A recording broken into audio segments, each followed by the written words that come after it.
please. Yeah, I've just started it now. Okay, cool. Okay. Just get that up my screen. Okay, kia ora and good afternoon, everyone. Welcome to wherever you are out there. Recording in progress, which is great. So I'll get this workshop underway, the Three Waters workshop. Nice to have everyone on board. Welcome Deputy Mayor, councillors and our external people here today and members of the public out there. And this rather interesting topic that we have in front of us this afternoon, which is gaining quite a bit of commentary around the country as the various mediums are reporting. So yeah, my name's Mayor David, as you can see on the screen there. Councillor Kingi in Turingi there, I see you on board. Would you be able to avail yourself for a mihi this afternoon to wish us all the best, if you don't mind, Councillor Kingi? Yeah, kia ora, Mr. Mayor. Yes, I will do. Hopefully I don't freeze part way through. Kia ora. Okay, ma whakataka te hau ki te uru, ma whakataka te hau ki te tonga. Kia mā kina ki uta, kia mā taratara ki tai. He hi ake ana te atakura, he teo, he hoka, he hauhu, ti hei, mauri ora. Mauri ora. Thank you, Mr. Thank Mayor. you very much, Councillor Kingi. Right, so I'll hand over to Mr. Kevin Strongman to do some initial comments, if you don't mind. Kevin, are you there? Yeah, kia ora everyone. Thank you, David. I think, so just starting on this, we have a couple of visitors, for those who didn't meet them before.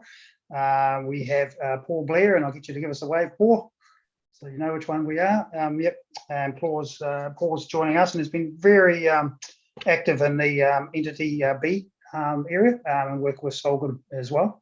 And then we have Jason, who's coming to us from the moon by the looks of it.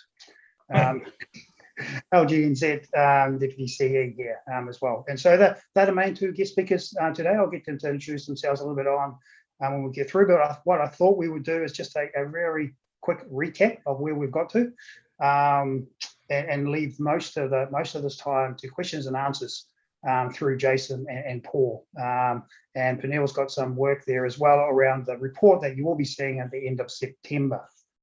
Okay, so just quickly here, this is, and I'll get Penel to put up the slide, thanks. Slide 3.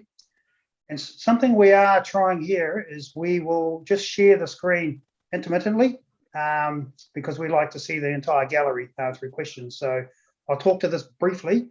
As you can see, we're into our third workshop. We have quite a detailed way of getting through all of this information over the next 8 weeks. Pretty keen to, what we will do is we'll work our way through this today, but we do have another workshop rounded up in another couple of weeks, and also then the meeting on the 28th of September at Council. So plenty of opportunities. And I know that lots of you have been sitting in and working your way through the LGNZ webinars. And I know Gareth has shared a lot of information also around the webinars that have been for the CEs and mayors. So a lot of information coming in.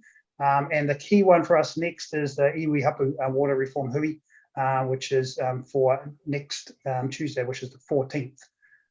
We'll be working our way through that. So if you can pop off that screen, Fidel, that'd be great, thanks.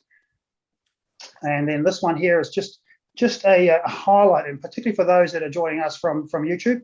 The key things, I'm not into reading off slides, but this is not a government, this is a government-led reform. It's not council-led. Key things is we're looking at this under a no regrets proviso. So if the reform goes ahead, this work allows us to understand better the impact of the reform. We're not saying whether we're in or out or any of those questions at the moment. It's just if it does happen, this is what we need to be doing to be prepared. And I think the key things here is we have assessed quite a comprehensive assessment across 55 prescribed criteria. And you'll see up the top there that although there were unders and overs and pros and cons on all of them, we ended up on balance through those 55 criteria over the term of the full reform, looking like it's probably on balance better off with the reform. Again, across those 55 prescribed criteria there. And I'll just highlight, if we can take us off the screen for now, I don't need anything else now. That is across the service area, and our major challenges there is around meeting those increasing consent requirements. We're also around some major challenges around resolving non-compliant private water supplies, which are likely to come to us. And then a little bit extrapolated from that is dealing with septic tanks from those smaller communities, particularly beside the lake. Those are the types of things in the future we would have a bit more difficulty with than we're currently having. In the finance and funding side, council debt to income was under 150% in 2020. The ratio for water, though, was closer to 300%, and that will be increasing to about 450% over by 2031. And without the waters, council debt ratio will be well under 100%. So just that's a recap of those two quadrants. The next one is workforce deliverability and capability. And really, it's the key thing, and this was around understanding the optimal timing of the infrastructure to enable growth and the need to be considered in our future for our local components in particular, and the community and well-being side is for the team and for others involved in this sector. There's career development and progression in the water sector is seen as a benefit of the reform. And the other thing is around specialised ICT systems, asset management stuff, that will be harmonised across the entity, and improving scalability and more effective management across that. So again, that was where we landed. Quite a detailed presentation. Forgive those who just joined us on YouTube. It was a full hour. We went through each of those and ended up on that. But it was just a worthwhile recapping that, and then moving towards the next slide, which is a list of questions. And I don't think we need the questions up there. We have emailed everything to everyone. And I was hoping that we could get Paul to start off on this and work his way through those questions with the assistance of Jason. So. Excellent. All right. Kia ora, and thanks very much for that, Kevin. Do you want me to talk to this one? I think we'll be a slide or two further on, but by way of introduction, my name's Paul Blair. I've been working with Tahura and Partners, and Jason and team at Local Government New Zealand have kindly used us across what's now called Entity B, including Taupo. Sorry, Paul. For now, can you just take it off screen? We'll just have that on gallery. Thanks.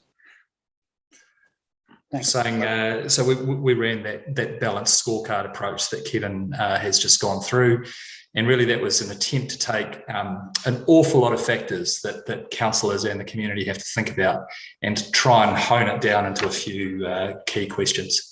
My background, I've had 25 years as a banker, largely with BNZ at sort of big end of town institutional banking. A year as the CEO of Infrastructure New Zealand, 4 years on the board with Infrastructure New Zealand, including having a tour to Scotland to have a look at the Scottish water model, amongst a few other things. So that's my background. Look, I'll probably just start with the sort of the conclusions. Actually, is that I think one of the key things that Jason will talk to is there is no sort of status quo in water. Things really do need to change, and I think that Jason will talk to why LGNZ believes that the case for change is being made. And really what we're looking at is how and when and why and who and all of those sorts of key questions. But really what you're being asked to look at is to look at water, which is a utility service being delivered to you in the same way that you get a service from other names like Chorus or Vector or Transpower. So these are really big utility scale, professionally managed entities. And probably one of the key changes that comes about is a tension between a regulator that looks after quality outcomes, so the environmental outcomes, and then what they call an economic regulator. And probably that's a really critical point, particularly for the councillors around the table, is that at the moment when we go to strike a rate and use that rate to pay for water services, that's an intensely political discussion. And in New Zealand, that's always been, it's been hard to get away from that being any more than a CPI increase, regardless of what is actually needed in order to deliver quality service. So an economic regulator in tension against an environmental regulator is a sort of a core driver for these reforms, and it's a key way that we can get, I think, better outcomes. And then the other thing I think that I wanted to sort of put out there early on is that there are some key principles that are being talked about by the Crown and the way that it wants to do this reform, but in some cases that hasn't got to a level of detail. So we've completed 22 of these assessments around the Entity B area, and there's some really common questions and objections and so on and so forth. I think for you as councillors, because you're sitting there trying to create the best possible wellbeing outcomes for your residents, probably one of the key things you've got to assess when you look at this reform is whether you have a feeling that this reform is going to go through or not. Jason can probably talk to a little bit of sort of the Wellington politics around whether that's likely to happen or not. But Taupo has been a strong contributor to the work that's been done across the Waikato and Bay of Plenty to get ready regardless. So sort of no regrets, fully understand it. And so you guys have been really quite front-footed in that. My personal view is that this change is coming.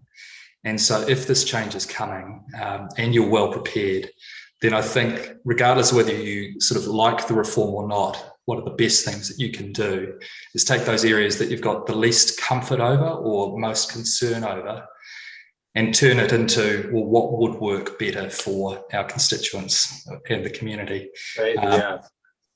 And I think that that's probably a key thing is that where we've got objections, how could we make it better or what would work for the people here. So look, that's sort of my intro. There's sort of 6 big questions that get asked frequently across Entity B. How does my community get to influence decision making? At the moment, a ratepayer can go and talk to any one of you councillors and can get their concerns heard. So going forward, it'll be a new way of doing that. And I've got a slide coming up that sort of talks to the governance, but the governance of the new entity is going to give you a chance to have your say through a number of different documents. So there'll be a statement of intent that'll be put in place, and that'll be put in place by effectively the owners, which will be 50% from mana whenua and 50% from existing councils, basically as effectively the guardians or the owners of these assets. And so those founding documents like the statement of intent, some form of dashboard about what good performance looks like, a strategic plan, how they propose to charge you, probably how they propose to invest and prioritise their spending. Those are the sorts of documents that should go out for really deep public engagement in the same way that the council engages with you today. Another key and different thing is that there's a thing called Te Mana o Te Wai, which is a critical set of principles in the Maori space about how water should be used, and a sort of if you pardon the pun, a waterfall of what priorities come first. So a Te Mana o Te Wai statement will be prepared. Again, that'll be one that'll be responded to by the entity. It'll be created by the community, particularly by mana whenua. So those are some of the ways in which you'll get to have sort of influence over decision making. Another key piece is, again, this idea that there will be an economic regulator there. So if you, in the good old days pre-COVID, flew internationally and you flew out of Auckland Airport, that's a regulated asset. So the controls on the prices that go through Auckland Airport come from that economic regulator. So very much sort of the service that you want, and the economic regulator will aim for it to be a long-term horizon. So they'll very much look at what's an acceptable price for the acceptable level of service. And that'll be a very different way of having the discussion about that. The second key one is basically around placemaking or the use of land, resource management. And Jason, again, will sort of talk to the big moves in this, but the basic idea is who's driving the bus on this. And in the frequently asked questions that you can look at on the DIA website, the way they describe it is that local government remains the plan maker and that the water entity will be the plan taker. So that is, I suppose, the principle is that Taupo will continue to say we want our growth nodes here, we want to put these community facilities here, and the water entity will need to respond. Now, there's across entity B, there's a considerable number of questions and angst that around this. And I think a lot of that is about how the entity will manage itself, almost the culture of the entity. Will it be a 1990s era big heartless utility that's aiming to screw every last dollar out of something?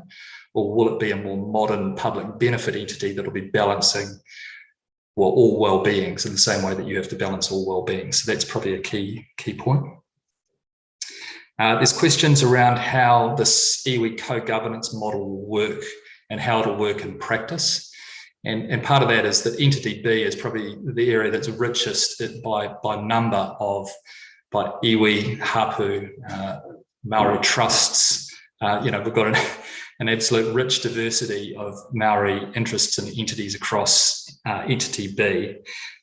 Some are treaty settled, some are not. Some have a very high degree of capability and capacity, particularly those that have settled their treaty claims. Some are right in the middle of treaty settlement and facing, RMA reform, water reform, and a huge amount of other pulls on their time. So how that's going to coalesce into, perhaps 100 different iwi across the region coalescing around perhaps four appointed representatives on the board. That will take some time. So there's the idea of transition arrangements and so on. One that you'll be being asked by your constituents is that they're used to having that relationship with you now. How are they going to have the same sort of relationship, or are they going to have the same sort of relationship with the water service entity?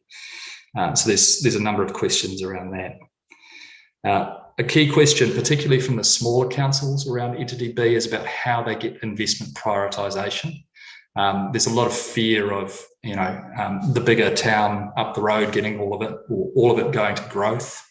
And for some towns, they're saying, well, how the hell are they going to spend all of this money in my area? We've been used to sort of number 8 wire and not paying a lot and not getting a lot. We're quite happy with that. And I think that cross-subsidisation and a uniform level of service is one of the core pillars of this reform. And again, that's quite different to the way that we've had those choices by local authority to date. The fifth point is really how does the water entity get itself set up so that it's more of a collaborative NZ Inc. type partner to local government. And that's really, it's critical that the culture of this entity is basically there as an enabler. And so you could expect that the governance board of this new entity will be focusing really heavily on that. And in the statement of intent that local government puts there, I know that this is one of the primary concerns. And so in the same way that council has, an obligation under the Local Government Act to deliver the well-beings for its residents, if in effect the water service entity is going to take that sort of guardian role that you have for those water assets, I'd be wanting them to see, them have that in their sort of founding documents and statements of intent. And the final one is how do we protect or enhance our local workforce, our businesses, and the economic outcomes for our area? This should be some form of sort of public benefit entity, in my view. So again, I'd be wanting to ensure that they're not maximising financial returns at the cost of the other well-beings. There is one of the critical benefits here for the new entity is scale. They're talking about 45% cost savings over this 30-year period. And there's a lot of focus from some councillors on whether that's achievable or not. Regardless of whether it is or not, very substantial savings are highly likely, but they can't be at the cost of the environment or our culture or social outcomes. It needs to be an and strategy there as well.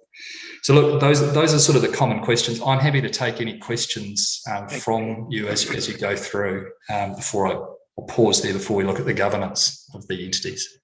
Sure, thank you, Paul. Very, very well explained and quite clear and concise. Certainly the topical questions that are coming up, that's for sure. So any questions of Paul? So David, through you. Paul, I suppose for me, and this is what I'm hearing from on the ground, everything you talk about almost sounds like this is a done deal, just by the way you're talking about when the entity gets set up or when we get to a certain point, then people will have the choice. I think the issue I have with all of this is the groundswell against this now is getting bigger. And it's getting bigger because people do not believe that they're being taken along on this journey. And I've said this all the way through. As councillors, you can give us all this information, and at the end of this, we can be very well informed. But if you're not going to take the people, and I don't know how you're going to do this or how they're going to do it, if you don't take them with you, all that's happening is you're getting a them and us situation. And the more I hear about this, the more people are saying, this isn't going to happen. I don't want it, because they don't understand it. And I think the more you say, oh, we'll get to a certain point and then you'll have your view, it gets to that point where they don't want to give you a view. They've made their mind up.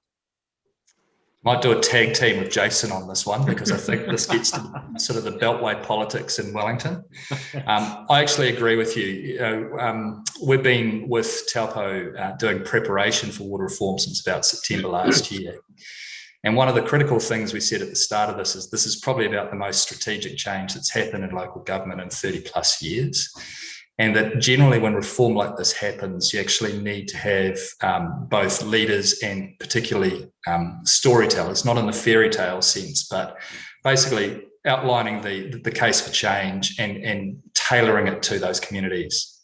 Now, we tried pretty hard across Waikato Bay of Plenty, but actually the pace of the reform and some of the complexities and actually the politics in it meant that we didn't actually have a Waikato Bay of Plenty stand-up leader or a combined position. And look, this reform is happening quickly. As I say, my personal view is that I think this will happen. But Jason, you perhaps fill in the Wellington view and the local government New Zealand view for Yeah, thank you for your question, John. I think bang on and absolutely support what Paul says in terms of the face of the reform. And I find myself in the deeply uncomfortable position of having to be sympathetic with the central government and policymakers up there, because the reality is they've got a very short political window of 3 years to rush through a reform program. And so the effects of that are what you're seeing on the ground. As to whether this reform is more certain or less certain, or will it go ahead or won't it go ahead? I think, if I were to gaze into the crystal ball, some of the factors I would look at is the history of reform in New Zealand as it relates to water. And actually, it's quite a grim story, to tell the truth. We had the Waikato water aggregation fall over at the last moment. We had the Hawke's Bay water aggregation get very close to actually signing a deal where the four councils were going to set up their own water aggregation. That also failed at the last minute, though. That never really got made that public. We've seen the Wellington water aggregation get up and get across the line, but it's more of a management contract than a true aggregation of service provision. And in many respects, that model has its hand tied behind its back. And the only area where we've seen reforms proceed in the water space is where it's been non-voluntary, and that was with the establishment of Watercare, and also Christchurch with the amalgamation of Banks Peninsula into Christchurch City Council's water provisions. So if you're central government looking at this, you're going, look, the only successful track records I've seen are where you go mandatory, and where we've gone voluntary, the local parish pump politics always kind of tends to bung these things up at the last moment. So that's very much colouring the view of this. The other one is, I guess, how noisy this debate is, and what we're seeing, and there are very good legitimate reasons for this, but what we're seeing is very small councils, people with less than 10,000 people who absolutely haven't a ghost of a chance of being able to deliver the kind of infrastructure needed to meet the new quality standards, out there being the most noisy and most opposed to these reforms, and yet they clearly stand to benefit the most in terms of water. I say there are legitimate reasons for this, and it just looks noisier and noisier and noisier. And it does tend to tip the government's hand towards, well, either it does this and it wears the pain from doing it, or it backs away from it and it wears the pain from having spent millions and millions and millions getting this close to reform and then backing down itself. And all the kind of tea leaf reading that I'm doing from someone who works in the Beltway suggests that they're tipped towards probably going mandatory the noisier this thing gets. So Paul, and certainly the previous comments around this, the better prepared you are, whether the reform goes ahead or not, will still put your council in a good position to make wise future decisions, as opposed to being caught flat-footed on this. Cool. Thanks, Jason. Any more questions of Jason and Paul? Yes, if I may, Mr. Chairman, to Paul. Just a couple of comments that you've made, Paul, that are a little bit concerning, and this is the grey area. It's all right, good to have the rhetoric without the facts. The first one was, you made a comment about cross-subsidisation, and the second one that concerned me more was 45% cost savings, highly likely. How highly is highly? These are the unknowns that we've got at the moment to make some of those decisions that we're now being asked to make. Thank you. Yeah, sure. So I'll do them in reverse order. So the 45%, again, quite a bit of scepticism from some people around. Again, I've seen some good case studies. I think Jason could talk to some of the Australian case studies. In fact, I flicked around some that are available on Infrastructure New Zealand's website. But savings of that order are absolutely achievable, actually. Watercare's board is signed up to about 4% per annum at the moment. This is pre-regulation. In Scotland, these sorts of savings of 45% were achieved. In Australia, which is about 15 to 20 years ahead of us in terms of regulation, very similar to this, for example, in Tasmania and Victoria, also achieving those sorts of cost savings, but also better and broader outcomes. So, talking to some teams that have been involved with management there, where we are is miles behind. So a final thing on that, some benchmarking on service levels. This was done, New Zealand is in the low 100s on a scale that's used in the UK. The UK water entities are in the high 300s. They were at the low 100s when they started their reform process about 25 years ago. The second one, cross-subsidisation. Cross-subsidisation is the only way that things work in large-scale utilities for water, because it would be politically unacceptable to have the sort of outcomes that are likely to happen for small rural entities where they're facing charges that would be 4, 5, 6, 8, 10 times the level of those enjoyed in the metros. So cross-subsidisation is a core plank of the reform. And actually, the modelling shows that everyone gets a benefit. There is genuinely, on the modelling, a win-win for everyone through cross-subsidisation. Thank you. Yeah, thanks. Absolutely support what Paul says. I mean, if you break down that 45% efficiency gain over 30 years, it's a 1.5% efficiency gain over the life of these entities should the reform go ahead. And it's absolutely achievable. The point that Paul referenced, I think it was the Queensland water utility, they had a similar time frame and a similar efficiency target put over that time frame. They achieved it in a third of the time available to them. So, you know, this is not abstract. But the one point I kind of want to emphasize here is these models don't rest on those efficiency gains. You know, Paul can speak to the work that he and his team have done around stress testing these models. You can halve the efficiency gains and the direction of travel is still positive. And that comes down to, because what drives these models is the number of payers, of number of people within the water services entity. That gives you a financial heft. It gives you the ability to blend that cost across that district. And yes, it is about cross-subsidization. I said this in a previous council where someone said they didn't believe cross-subsidisation worked, and they were in a very small council, and I said, well, great, throw your phone out the window then, because, you know, cross-subsidisation exists in our lives across a number of factors. You know, it's a core when it comes to utility infrastructure service provision. Cool.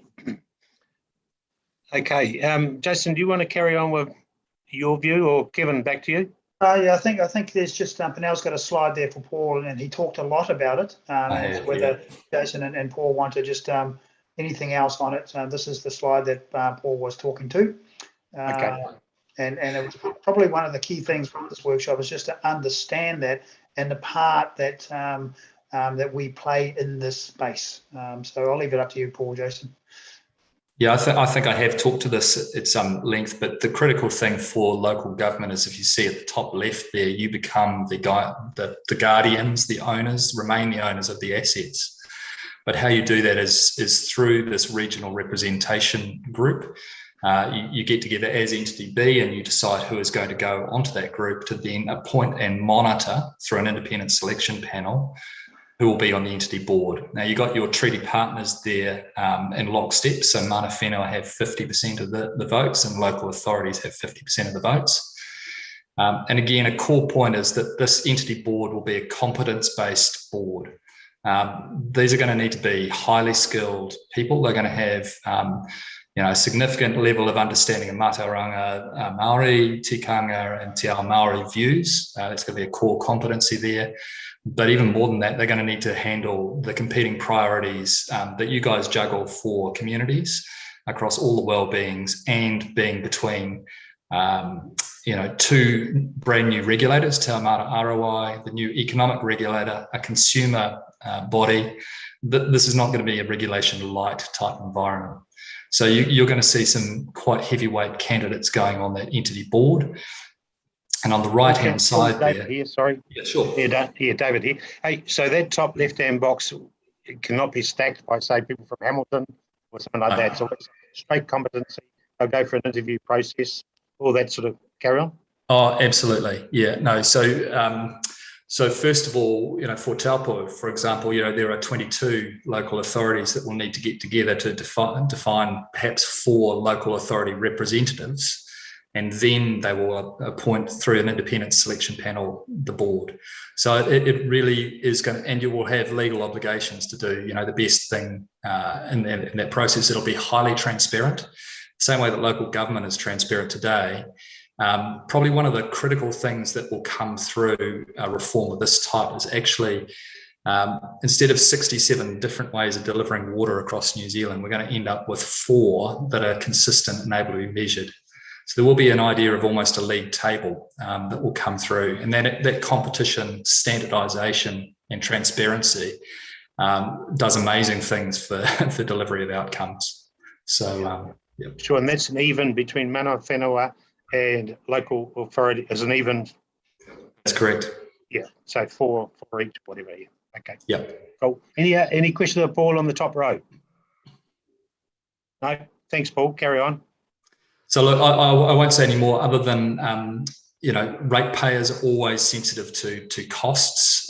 You can see at the bottom there the idea of a consumer body. You can also see that the economic regulator to some extent will take a councillor's role of protecting consumer interests and raise it even further. So in the same way that you get a phone call when people hate the rates bill, there will be potentially a water ombudsman or something equivalent to that that'll be very focused on protecting rights. A very brief story, in the UK, they were starting to run out of water and they were going to have to, drink recycled wastewater, right? Very quickly, once they had the right consumer body there and the right economic regulator, things went away from lowest cost to best value and best balanced outcomes. And these are the sorts of things that are I'll say it, more possible in a less political environment than councillors have to deal with. Very delicate there, Paul. So, David, just through you, Paul, that's what you'll talk about next with the ratepayers. That was a question I've already raised on this. If we move forward with this, I'm assuming it's no longer the ratepayer that pays the bill for the water. Would it then be the user or the person that lives in the house? How is that going to work?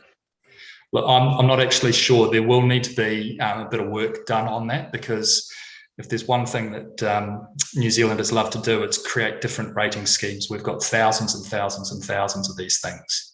And so as part of cross-subsidisation and standardisation, we're going to need to move very quickly through that. Watercare, I think, had something like towards 100 different rating schemes across its 8 councils. But we now have a single rate across Auckland. So there is a bit of a lack of clarity, particularly around business rates, development charges, and a few other things that are still being left to the the co-design process. And that's one area that councils have highlighted that is a bit concerning to them, because they're just not yet clear on that. That's one of those ones where, because this reform's happening at quite a bit of pace, this co-design element requires that there genuinely be partnership. And again, I'll just say it up front, local government, central government collaboration hasn't always been a partnership approach. And so to some extent, we're drawing on a bank of goodwill that isn't always that full. So just for clarity, Paul, sorry, just for clarity, when you say the water care is one rate, is that a rate that goes to the ratepayer or to the consumer? Well, so the consumer of the water. So that's the person living in the house. Yes. Yeah, so it'll be like your electricity bill, John. Your son may have burnt up, or daughter may have burnt up their electricity bill gaming, but ultimately you're the person who foots the bill, or that's how it works in my house. Yeah, and that's where I'm coming from. I come from a low socio, if you like, town, and there's a lot of them about. If you're going to take it away from the ratepayer and give it to the tenant, if you like, that becomes a cost. And what I'm saying there is $100 a month, say, for water is a lot of money to somebody who's got no money. Yeah. But I mean, one of the things, and we see this in electricity, and you see it across the kind of economic spectrum, one of the things that equity issue is absolutely prime in this space, and you can't cut people off from water because it's a basic human right and a necessity for life. So these entities won't be able to cut poor people off, but they will be able to put them on low flows, for example. But actually, we have other mechanisms for dealing through that equity, for dealing to that equity problem, and that is around transfers from the state. We already do it in electricity through things like the winter energy payment, through benefit systems, etc., etc. What you don't want to do is compromise a really good, clean, efficient model with those equity considerations built into the model. There are other more efficient ways of doing that, and I would very much and this has been centre at a lot of the discussions that we've been having, because that's a comment made across many councils, and many of those councils bring that viewpoint to the table. Councillor Rankin. Off the mute, please, Christine. Sorry, Paul, I was part of Auckland Council when they amalgamated, and the story you're telling today about huge savings, no one being left behind, it being very democratic and fair, we were told all that, and Auckland's amalgamation was a disaster for most areas. People hated it, they still do. It didn't have any cost savings, costs absolutely went crazy. I guess I'm just feeling a bit cynical, and having heard a very similar thing not that many years ago, and something that not worked well for the people of Auckland at all. I'm interested in what you've got to say about that. Christine, if I can jump in on this one, I think you're not doing an apples for apples comparison here. I'm on record for saying that, amalgamation at a political level almost always increases the costs, and the economic evidence and history here is absolutely plain. In fact, I did produce quite a lot of work for this and presented it at the 2016 LGNZ conference when I worked for the New Zealand Initiative. It's inarguable that costs always go up through political amalgamations. The economic evidence is actually the opposite in the water space, because it's not a political amalgamation where you're taking super complex entities. What you've got is effectively the delivery of a limited number of products and services. You have a specialized large entity to do this, and you've also got an economic regulator that is putting the boot on the neck of these entities, saying, drive down costs, innovate, I'll control your price paths, you have to invest in CapEx, you have to maintain this. And what we've seen is those costs come down over time. And that's certainly true with the water care example, because, districts like Franklin and Rodney have been the net beneficiaries of huge amounts of inward CapEx investment in their water infrastructure, and now receive water services at a much higher quality than they would have been able to afford on their own bat. Yes, there are issues at the margin. I absolutely acknowledge those. There are people who are not connected to the network who get charged, some of those water charges, and that is something that needs to be resolved. We're not saying the water care system is perfect, but when it comes to utility provision, there is a strong track record in this space. Okay, thank you. Okay, I'm sure, we could go toe to toe on that, but thank you, Jason, for your reply. Thank you, Christine. Any other questions? Question from me. Kevin. Yeah, thanks, David. A couple of comments, and just correct me if I've misinterpreted this. In terms of the reforms that are coming, there are two things that the bus, to use the analogy, has already left the station on. That is, there are new standards coming. They've already been set, and that's not negotiable, and there is a new regulator coming, and that's that in Tamata Arawai. Is that so? I correctly interpreted that. The other thing is, so I don't think people realise that those things have already been decided. That is not part of this discussion around reform. We're talking about governance and how the delivery of this is done. And what I'm picking up is people are concerned that we've paid for all of this. This is ours, and you're taking it off us. But what the message that is not getting through is that actually the debt is going as well. It's not just the asset, it's the debt that goes with that. And that provides some opportunities for councils to do a whole lot of other stuff. And I just wonder, unfortunately, I'm with, not unfortunately with John, but I agree with John Mack on this, is that people have just got part of the story, and unfortunately it's going to fall into a political argument. And as we've seen with a whole lot of other stuff recently, the facts just tend to get lost in the muddied waters, to use the analogy of what we're talking about. And I appreciate this government may want to push things through on a 3-year timeline, but this is massive reform. If it's so important and so big, what's the rush?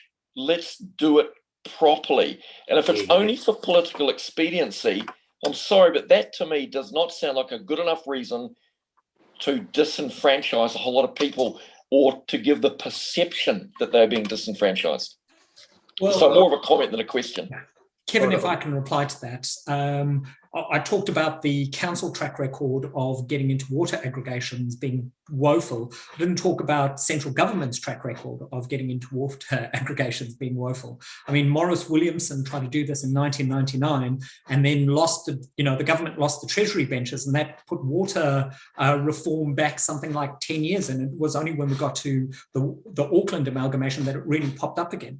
We saw the National Party fail both times in their aggregation efforts in this space. So it's really about, there's that term, politics is the art of the possible, and we have to wedge this thing into at least the policy debate of this into 3 years. And so that's accepting the argument, determining what the principles of that engagement will be as we get to that, whether you accept the argument, and then using those principles on a best practice basis to ensure that we deliver on that over the next 6 years. And so again, I say I found myself in an awkward position of being sympathetic with central government politicians and officials in this space. But, this is a constraint that exists on every government. And whether you tried to do it right, this kind of risk would push you into the same space where you're always time constrained. And so that's why we as LGNZ were very insistent on this 8-week period. If this is going to be a robust model, it needs to go out to councils. It needs councils to get the tires to say, we're allergic to this. We don't like that. This is not workable. This is good. How do we retain that and feed that back in so that we do have that robust model, and that we work with the window that we have, not the perfect window that we never get. Yeah, look, thank you for that. And if I could just go one step further, I have an issue with what is a basic lifeline utility, water. It's a human right to have access to that. And I have some problem with that being put into the laps of the likes of us as elected representatives on a 3-year cycle to make decisions which are subpar on the basis of getting elected at the next election around rates increases and what's affordable. So I really think that if the government's going to do this, they're going to have to mandate it. I just find that if we're going to do this, it has to be done properly. And I appreciate local governments, New Zealand's position. I appreciate you being between a rock and a hard place, but it's also untenable to half pie throw this out to us and say, well, you guys make the decision. I don't think you're being asked to make that decision per se. In this 8-week period, the government has yet to choose its path of reform, but this 8-week period is that feedback period. So You couldn't consult if you wanted to on a technical basis for the simple reason that the final model isn't determined. That final model will be developed as a result of the 8-week period, and then the discussion about what the path to reform is and how do we consult on that proposal. But I completely hear you, Kevin. The other side of it is I think you're being a bit unkind on your local government colleagues, because your central government politicians are also watching the popularity numbers very closely to make sure that they get to keep the Treasury benches. So, you know, this is it's not a perfect system, but it's, you know, it's the one we have. Councillor Williamson. I think Anna was first. Oh, yeah, whatever. Yeah. Go, Anna. Oh, right. I just had Jason, just on the back of what you've just said about the 8-week period, and then tightening up whatever the model might be, and then what consultation might look like. It's not going to be a consultation, though, is it? It's going to be selling the product. Well, it will be, well, it depends on the path of reform. So if the government is still maintaining the opt-in, opt-out process, then there will be, and I think the way it was written in the last cabinet paper was councils are presumed to have opted in and you have the choice to opt out. But then the onus will be on you to present that to your community. And the choice in front of you is not opting into the government's model or opting out to the status quo, because there is no status quo. I mean, we spoke about that regulatory environment. We've now got Taumata Arawai enforcing drinking water standards in a way that the Ministry of Health never did, with a very large stick in the form of fines to ensure that that drinking water is produced at an adequate level.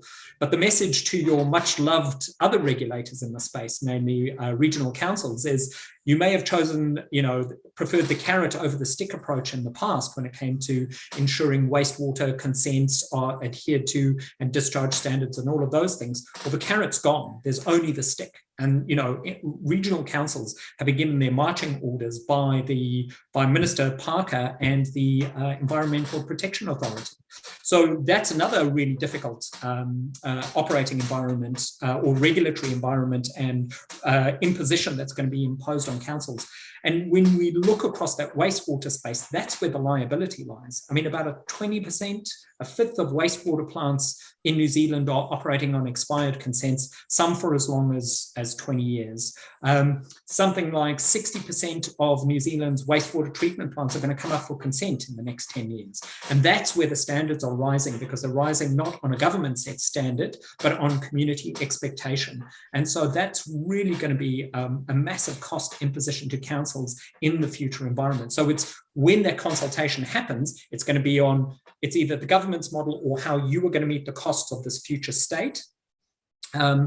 Or it goes the opposite way of the government says, well, it all looks really messy and we think it should go mandatory, at which point it will be on the government to do consultation in the standard legislative process. So select committee hearings, 3 readings of the bill, etc., etc. Councillor John Williamson. Thanks, Your Worship. Yeah, thank you, Jason and Paul, for the work you're doing. I'll just sort of make a non-specific comment basically around the fact, you know, as Paul mentioned, this new entity will be the guardian of our assets, you know. But the other big question, of course, is why this is driven as a condition of our assets, not just our district, but also nationally. And with the, so I think with the, as far as the community is concerned, I think obviously selling, what was mentioned about selling this story to actually make, well, perhaps to believe, I'm still keeping an open mind myself at this stage, that at the moment 50% of the average rate is water and wastewater as it is. So obviously, if we keep over the next 10 years, you know, with our, as Kevin Taylor's mentioned, with the rating, we have to increase those levels of service. We've got heavily invested in our long-term plan. But the point, I guess, you know, is this is documented in our long-term plan, about 40% of our pipes, you know, 67 years old, 40% are still in asbestos. So I think we need to accept that the community would hear that and sort of appreciate that, and our rate, and the 1220 will be the, will be to be believed would be the actual entity bill we're going to get rather than 4,000, 6,000. It's hard to keep a perspective, I guess, you know, trying to think, you know, in 5-10 years time, you do get changes of local councils and governments as well. But I mean, I think the ocean line has really left the berth, so it's going to be a hard one to stop. So I think you just got to keep some perspective. It's really about the other point I wanted to make is, I think Kevin touched on that, is basically use the word residual council. You know, we've got about another 8 or 9 levels of service that we do for the communities. So there would be presumably, just in my view, that be more getting the economic, the environmental balance.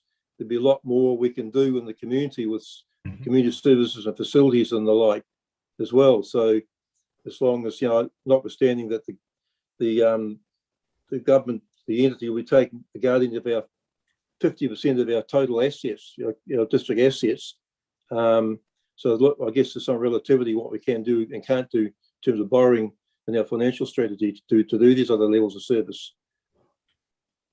Can I just pick up briefly? I think to Jason's point, wastewater and drinking water are major problems. There's also a sleeping giant here, which is stormwater, and it's still not completely clear that stormwater's in. But with the national policy statement on fresh water, and you guys living on a fantastic lake, rising iwi standards, rising environmental standards, climate change, etc. Look, this may sound a little one-sided from me, but I think one of the things you've got to have a look at is if you were able to opt out, do you have the financial capacity and do you have a good understanding of the risks that are retained by the council? You know, climate change, private supplies, stormwater that's sort of often funded to maybe 10% of its badly depreciated value, etc. So this may sound like it's coming from one side, but one big thing that was done in the balanced scorecard was, do you understand the risks and do you have the financial capacity on a solo basis to deal with them? Or are you better to have a bigger entity that you can move to some really acceptable sort of standards, take that risk off you? Is that a better place for delivering well-being for your residents? Because I think that's one of the key questions you've got to have a look at. Thanks, Paul. Councillor John Mack. Yep. So for me, again, this is almost like, it's like Brexit to me. What's happening here is that as long as we get the answer that we want, we're quite happy with this. I think the thing is, for me, if we opt out, that doesn't mean we're necessarily against this. What we're being asked for, though, is in 8 weeks, how do you feel? And personally, what you've said is that actually we believe that you're all in the opt-in at the moment, because obviously that's what we've agreed to.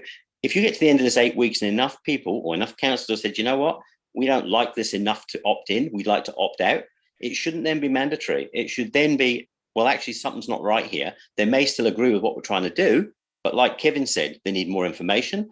3 years shouldn't matter. You know, if this is such a good thing, any political party should be picking it up and running with it the next term, no matter who it is. All I'm saying is I'm feeling really, I used railroaded before, because it's almost like you get to the 8 weeks. If we don't like what you're saying, we're just going to go ahead with it anyway. I feel that this 8 weeks is supposed to be about us saying how we feel. And if enough people don't feel that they're feeling it, if you like, doesn't mean we're against it, but we want more time and we should be listened to.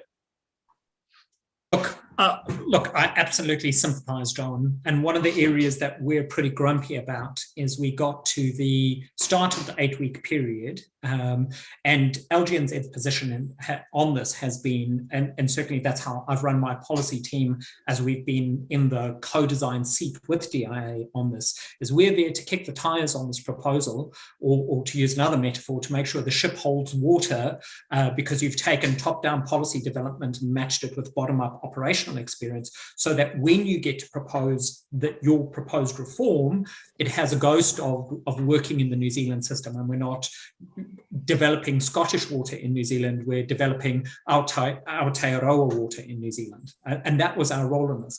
And we're as completely frustrated as you are that DIA and the government have gone silent on their own reform package. And it's pushed us into this awkward position where we almost feel like we've got to sell the package, and we're not here to sell it. So I'm as pissed off as you are. And every time I see one of those bloody ads on television, it makes my blood boil. But what is absolutely inarguable here is that the economics make sense, and there are real cost pressures coming. And you know, I'll give you my 30-second elevator pitch on this, which is the success of these reforms is that this provision of this water becomes so boring that no one wants to sit on that regional representative group. That is going to be the success factor in these reforms. And the reason why it should be so boring is we shouldn't be directing these water entities from within the water entities. We should be directing them from within the planning system.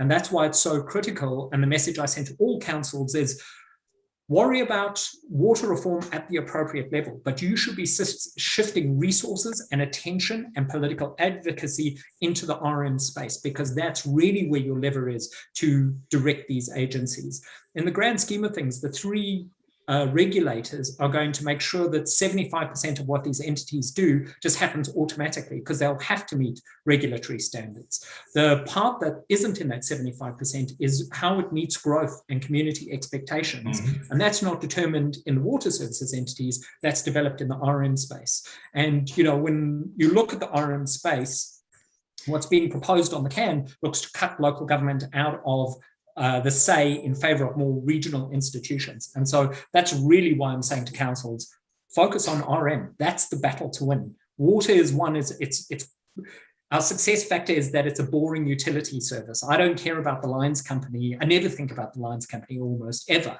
And that's the perfect state where we want to be. But I do want to be able to direct these water services entities about how they cater for growth. Thanks. Thanks, Jason. Okay, given we've got some, Pernell's going to give us a slide too. Unless there's any quick questions of Jason and Blair, Paul? Okay. Back to you, Kevin. I think Pernell's just got one more slide to put up, and maybe Jason can help us out with this one as well. It's just around the template. It's the LGNZ template, and this is what the bulk of the report that you will see on 28th of September will look like and what it will cover. The team are doing a lot of work in this space at the moment. Look, yeah, thank you very much for this. I don't want to kind of belabor what's in the template. The template was really put there as a starter for 10 to help councils. Granted, this is a significant decision ahead of you, and so that template by its nature was a bit complex. But it is not a template that you have to stick to. If it works for you, please use it. If it doesn't work for you, customize it, change it, provide other pieces of information. Literally, it's, you know, open to you, but certainly I think it gives you a good background and a good framework to actually use and ways to kind of consider the aspects of this reform. So I'll just leave it there. Thanks. Cool. Anything else there, Pernell? Yeah, I guess I'd just like to say that we'll be stepping you all through the detail of this template. As it stands at the moment, the team that's working on it have taken each of the sections and we've gone away as little working groups. It enables us to capture a number of our, the discussions that we've had over the last 3 workshops, detailed by those 4 options that are on the right of the slide. It kind of gives us a starter for thinking about the SWOT analysis and some of the risks. And we can personalise it for our district. So I think the really important part is that we're working through this as a team. We've got a couple of opportunities over the next few weeks to share the detail of that and our proposed responses with you. But what we are hearing from you has been captured to date on that. And so you should see a fairly well-formed document over the next couple of weeks. And I think the only thing I need to add is a possibility of Julie, if you're still there, Julie, is, from the policy side, you've been over this, and it's I think you used the words belts and braces. It's a good cover of what we're working our way through. Is that right, Julie? Yeah, it's a pretty comprehensive report. It's probably, I guess, my main reason for my thought of raising it today was really it is different to what you may see in another council report. It's a fairly comprehensive outline of the legislation and what you're being asked for and options that you're being asked to consider. So slightly different than perhaps a normal council report, which is the purpose of raising it today. Thanks, Julie. Cool. And just back to the gallery. So this is the last slide. So this is just again showing everyone where we're at in the process. We have got Kevin Lavery coming along next time as well. But from that, we should have some results from the survey that we've currently got out there at the moment. We'll be a lot more advanced through the report that we're doing, and we'll be able to report back on the WHOI as well to put in there. So as you can see, quite a complex, comprehensive coverage of the topics. And I'm sure there'll be some more LG and Z stuff coming on the right-hand side as well, ongoing in this space. So yeah, we're far from over the journey. In fact, we're really only about halfway through. So cool. Back to the gallery. Thanks, Pernell. And yeah. Cool. Okay. Sorry, just through the chair. Yep. Councillor Park. Thank you, Your Worship. I get all that. So when we get to the 28th of September and we have this report to council, this is where the perception versus reality is going to pop into it. We're going to have the public say to us, why haven't it's under the significant and engagement policy of council, you would have thought this would have triggered that. So this is where I still struggle. Like, I get the holistic picture, but we all know as front-facing people that perception is reality. And so I just, Jason, have you got any advice on how we might step through that? Yes, I do, and it's written by a lawyer, which helps as well. So you're right. Were this a final proposal in that form, it would absolutely trigger your significance threshold, probably many, many, many times over, and it would require you to consult. But the nature of where the proposal sits is that it's probably 85% done. There's about 15% flex in the model around decisions, how do you want your governance structure to work, etc., etc. So once that 15% is decided and you have a finalized model and we're 100% sure on the detail, then it automatically trips your significance. But that's where the 8-week period is. And I absolutely concede we could have done a better job in communicating this at the start before we started, because we spent quite a lot of time explaining it in the process. But we need to get to that end state before consultation is actually triggered. So that opinion is on my website, on our website, I should say. But what I can do is make sure that I share it with your officials and they pass it on to you guys, just so that you have some comfort that you're not kind of flying out in the wind. So sorry, just to confirm, so once that final 15% is decided on, the recommendation from you guys would be to go out and consult? Is that right? Well, what I imagine will happen is once we get to that fully designed entity and we know what the model looks like exactly, then the government will also choose the path of reform. So if it's still opting or choosing the opt-out basis, then that obligation will come to you, and then you'll go through the standard consultation. If it is mandatory, then you won't have the obligation to consult. Government will do that on a national level. Okay, thank you. Thank you. Any other quick, Councillor John Mack? So again, this is the issue I have with all of this, Jason, is that at the moment we're talking about this and it's all opt-in or opt-out. And then what you're saying is at the end of it, to be honest with you, if they make this mandatory, which they can do, what was the point? Because it really is annoying that they're going to listen to us, but if they don't like what we say, assuming that it doesn't go their way, it's all mandatory and you can just go back and sell it. Well, yes and no, because one of the things that's really interesting in this, as someone who sat through this whole process at a kind of coalface level for the past 18 months, is to see how the goalposts have actually changed. So at the beginning of this, it was tranche 1, tranche 2, tranche 3, opt-in, opt-out, payments at your point of tranche. Well, that's gone. Then it was you had to opt into the government reforms. Well, that's gone. We're now into opt-out. So the goalposts are shifting on us, and I completely sympathize and empathize, in fact, with your frustration with this process. Part of it is just the government's lessons as it's learning them the hard way, banging its head on all the low-hanging branches. This is a huge reform program. They don't come along very often, and so we don't tend to retain a lot of that institutional knowledge. So that's why we're seeing those goalposts absolutely shift.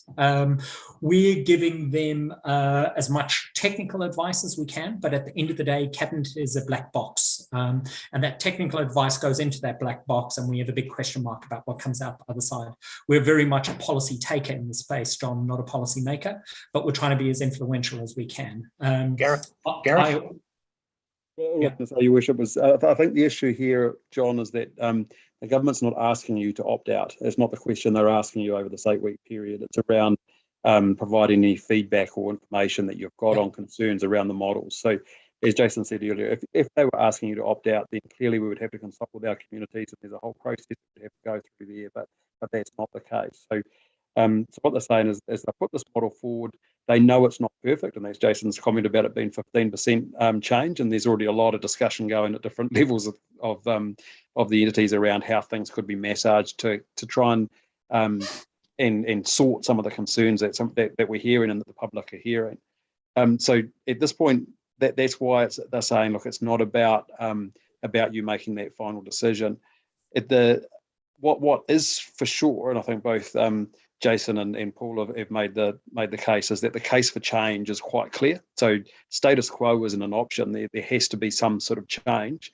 That's not necessarily the model that the government's putting up at the moment, and that's why they're saying we're open to hearing what you think, local government, about that. But status quo isn't an option, and I've been really clear about that. And the numbers, frankly, show that. You know, for our district, Kevin, I think it's about $7,200 per year per annum if we don't do something, you know, regardless of what that is, and that's unsustainable for our ratepayers, right? So there has to be some sort of change. It's just about what that looks like. So at the end of the 8-week period, you put up your thoughts. You know, this piece of the reform we like, this part we don't because of these things, or even here are our bottom lines, or here are the things that we really are concerned about, and then that gets put into the mix, and a new proposal will come out, and at that same point, then Cabinet will decide what's the process from there. And then, as councils and as citizens, we get to have our say, both through the legislation process if it goes that way, and then ultimately in 18 months' time through the polling box. Kevin? Sorry, could I just add that again? This is probably one of the 4 regions in the country that is the most advanced in terms of doing the prep as well. So if I just put a piece in there, I think Gareth may be involved as one of the CEs in the Entity B group. There really is an opportunity to shape what is required. You know, Entity B is not Mayor Gough saying no, it's not the South Island saying no, it's not got Wellington Water's problems. Minister Mahuta is of Tainui. Maori are at the centre of this. There's been a lot of work done. I think really work hard on taking up the no regrets options for how you could shape this reform in a better way, and then work with your CE to make sure that they're represented at the Entity B level. Because I firmly believe, I'm sympathise with you, Councillor Mack. I think that reform has sort of left the station because status quo is not an option. And so what are the practical steps that you can take to make sure that we get the best possible way forward, whether reform in the government's mode comes through or not? Cool. Mr. Chairman, could I just ask a question? Councillor Boddy. Thank you. Mr. Chairman, Gareth just made a comment of the $7,000. That figure has been in front of us. It concerns me as to how it's been made up of. And even if you do a simple forward compounding interest on prospective rates of inflation over the next 28 years, you don't get to that figure. Once again, it's a bit like a comment made before. None of these figures that we've been given can be substantiated by a complete financial breakdown. I could have a short go at that, John. They have been peer reviewed north and south, and they will be wrong, but they'll be directionally right. And that's really the absolute key thing. If it's $5,000, it's still unaffordable. If it's $9,000, it's clearly unaffordable, but it's not the same level as it is today. And probably, again, it is very hard to sort of get your head around this, but Taumata ROI and your regional councils are going to demand standards that are going to make everyone's eyes water. You know, the number of times I've gone around and said, oh, no, it's just a technical non-compliance in this particular area. There is no technical non-compliance with the regulator going forward. And that is absolutely at the heart of why these costs are soaring. Plus, it's the unknowns that you guys face today but haven't brought to balance sheet. It's around stormwater where you're funding 5 or 10% of it. It's your asbestos pipes. It's the national freshwater management piece of having to discharge to land. It's Kevin talking about the need for a triple membrane plant at Turangi, which might be 3 million to be 25 million if you discharge it to land. It's these sorts of costs that it's very difficult to get your head around, but the game has really changed in terms of service standards. And the benchmarking of that has been done internationally. That is the basis for this, is if we want to have water as a natural right and delivered to a decent international service level standard, that's what those figures are based on. They'll be wrong, but they'll be directionally right. And I think that the core message is, as councillors, it feels uncomfortable, but yeah, I think there's a massive rabbit hole to go down pulling apart that model. Yeah, that's where I'd sort of leave it. Yeah, I think I'll just add to it if I can. It's you know, that stuff, that directionally right. You know, we've all been through the figures, and I've got a bunch of engineers that love those types of things, and they've all been through it. And again, it's that direction is not going to be wrong, and the decisions won't change if it's 7 or 5,000. The other thing is around that compliance level. You know, Tamata Arawai, I know I've mentioned it to you before. I know the gentleman who's the CEO of that. He comes from a very strong regulatory background. The game has changed, and I know that they are filling Tamata Arawai not necessarily with water engineers, it's with prosecutors. And one thing that we will be doing over the next 3 years is keeping our team safe, and I'll be tapping people on the shoulder to come and just have a chat around what that prosecution looks like. You know, I was interviewed under caution just the other day for one of our wastewater spills. It's not a nice space, but it's a space that our team have to get used to, and that's just the changing world. And some of the stuff that we went through, the LTP in particular, you know, it made all of our eyes water. The amount of work that we need to do to be compliant, and we have an unenviable position of actually having 19 water supplies and 12 wastewater supplies. So anything we do is just multiplied and multiplied compared to other councils in the space. So yes, we are doing a really good job at the moment, and we're exceeding the expectations on the DIA and WICS, but that goalpost is changing, and we will no longer be there by a long way. Thanks, Kim. I realise, Jason, you've got to go. And thank you so much, Jason. I don't know if you need to go now, but I don't know if there's any final questions for Jason, but certainly appreciate your, whether it's words of wisdom or how you call it today, the information, I think has certainly been very, very vital, handy to us as elected representatives, and certainly people out there on YouTube as well. I believe we've still got some viewers here. Nice to have you guys on board. Please bring us direct, or if you've got any concerns or anything like that. Hopefully it's been an informative afternoon for the external audience as well. So appreciate your time, Jason, if you want to get away, and thank you. Thank you, guys. It's been a privilege. So, Kevin, are we just about there, or? Yes, I think that's the finish of everything. It's we're waiting for the hui with iwi hapu, and then our next presentation after this. So, like I said before, we're well on the journey. But yeah, I've found this really appreciative from Jason and Paul today. Cool, thank you. And thank you, Paul. No problems at all. Thanks for your time. Cool, thank you. Anything else, anyone? No? Cool. All right, thanks very much, everyone. And to our external audience out there again, thank you for joining in and showing an interest. And please watch our communications as they come out, because we're trying to be as informative as we can. But as I say, the phone's always on if you want to ring us. So thank you very much, everyone. We will see you